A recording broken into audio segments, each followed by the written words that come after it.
মমতা হাটাও, তৃণমূল বাঁচাও। তৃণমূল দলের অন্দর থেকেই এই দাবি উঠছে। তো বন্ধুরা, ভিডিওটা শুরু করার আগে জয় জয় শ্রীরাম। তো ভিডিওটা আমি শুরু করব, তার আগে একটি ভিডিও আপনাদের দেখাবো, যেটা আমি এবিপি আনন্দ থেকে সংগ্রহ করেছি। আগে সেই ভিডিওটা বললাম, কারো পৈতৃক সম্পত্তি নয়, আমরা নেতৃত্বের পরিবর্তন চাই। তৃণমূল কংগ্রেসের নেতৃত্বের পরিবর্তন চাই। কাকে বদলাতে? হয়তো আপনারা আমরা যারা নেতৃত্ব দিচ্ছে তাদের বদলাতে চাই।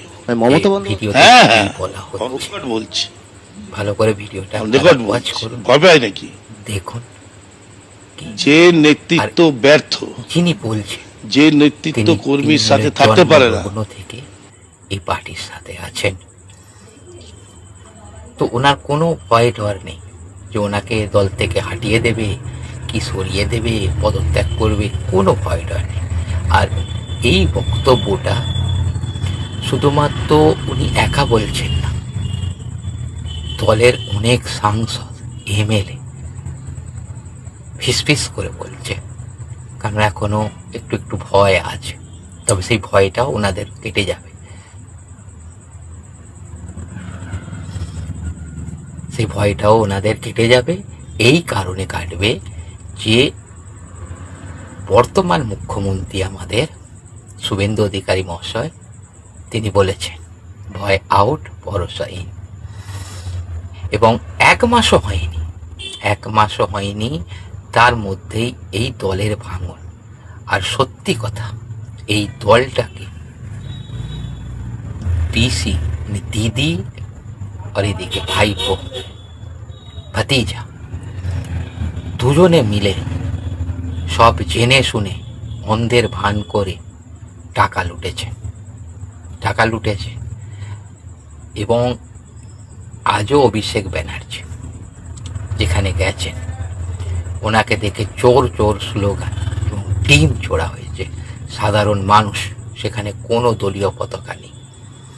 এবং সত্যি যে হারে চুরি হয়েছে এবং দলটাকে শেষ করেছে, মানুষকে শেষ করেছে, মা মাটি মানুষ বলে যারা এসেছিলেন, তারা সেই দলটাকে এবং মানুষের প্রতি অবিচার, অন্যায়, অত্যাচার, বিনা দোষে কারাদণ্ড, কোনো কিছুই এনারা বাকি রাখেননি।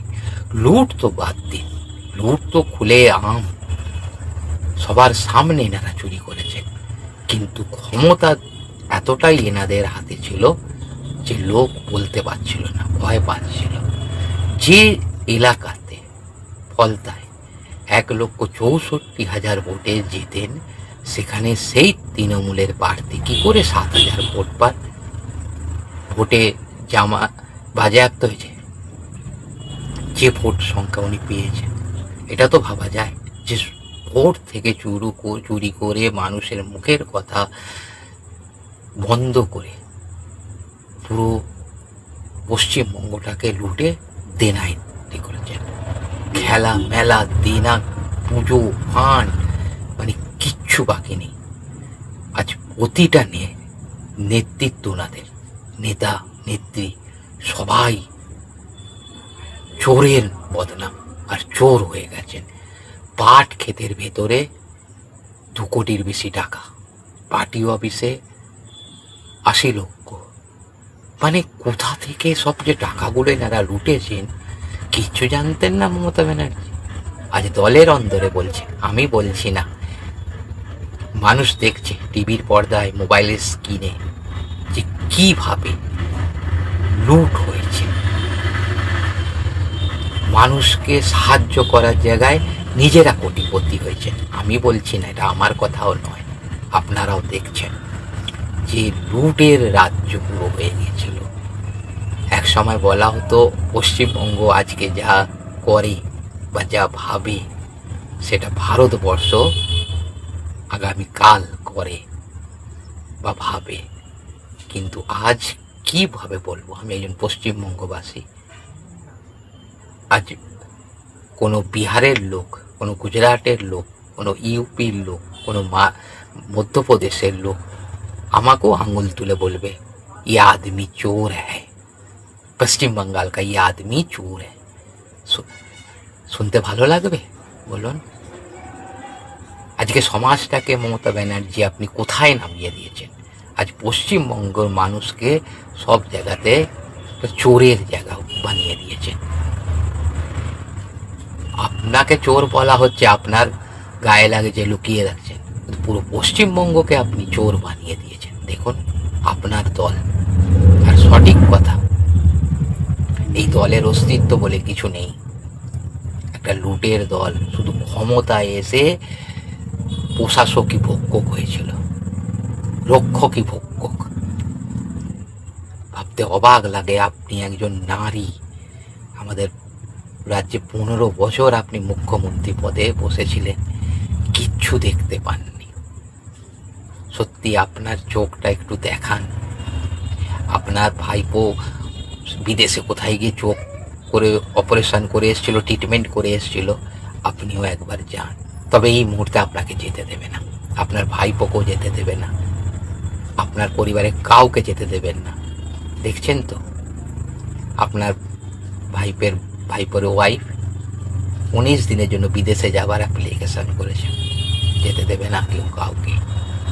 কারণ আপনাদের শাস্তি জনগণ দিয়েছে, এখনো দেবে। আর আইন সেও তার ক্ষমতা বলে আপনাদের শাস্তি দেবে, আর শাস্তি পাওয়ার যোগ্য আপনারা। আজকে আমরাও যদি কোথাও বাইরে যাই ভারতবর্ষের, जब वो पूछेंगे यार ये तुम कहाँ से आए हो, तो हम कहेंगे बंगाल से, पश्चिम बंगाल से। बोले ओ चोर का आदमी हो या खुद चोर हो। कैसे लगता है बताइए ममता बनर्जी? ऐसे इल्जाम लगने से कैसा लगता है? आप लोग कह रहे हो ना, जहाँ भी जाते हो सब लोग बोलते हैं चोर चोर चोर। अब बाहर जाएंगे हम लोगों को भी कहेंगे। पर যে আমাদের মুখ্যমন্ত্রী হয়েছেন শুভেন্দু অধিকারী, ডবল ইঞ্জিন সরকার, বিজেপি সরকার, পশ্চিমবঙ্গ সরকার, একবার শুভেন্দু অধিকারীর মোদিজির নাম শুনলেই না স্যালুট করবে और बोलेंगे जय जय श्री राम, जय जय श्री राम। ये পরিবর্তন, এই পরিবর্তনটা আমরা চাই। আর আপনি আপনার দলের লোককে শুধু লুটতে বলেছেন। আপনি এক সময় বলেছিলেন না, লুটছো লুটো, 25-75, এই 25-75-এর ভাগটা আপনি করেছিলেন। লজ্জা লাগে না? আপনি প্রশাসনিক সভায় বসে বলছেন তুই তো বোমবাদী, তাকে প্রার্থী করছেন, এমএলএ বানাচ্ছেন। যে খাদ্যমন্ত্রী জ্যোতিপ্রিয় মল্লিক জেল খাটলো, তাকে আপনি বলছেন ভালো, সবচেয়ে ভালো আমার মন্ত্রী, খুব ভালো কাজ করেছে। এসব কথাগুলো আপনি একবার ভাববেন না? আজ দলটার অবস্থা আপনি আর আপনার ভাইপো মিলে শেষ তো করে দিলেন, জনগণকেও লুটে নিলেন। আর যারা লুটেছে তারা সেই ঘরে জেলের ভাত খাচ্ছে, কোমরে দড়ি বেঁধে কিরম ঘোরাচ্ছেন দেখেছেন? দেখেন আপনি? আমার তো মনে হয় আপনি এবিপি আনন্দেও অ্যালার্জি করেন, আর বাংলাকেও হয়তো অ্যালার্জি আছে। তারপর ওদিকে শফিকুল দা, আরামবাগ টিভি, ওর প্রতি তো অনেক অ্যালার্জি আপনার, অনেক রাগ। জানি না আপনি কোন টিভি দেখেন।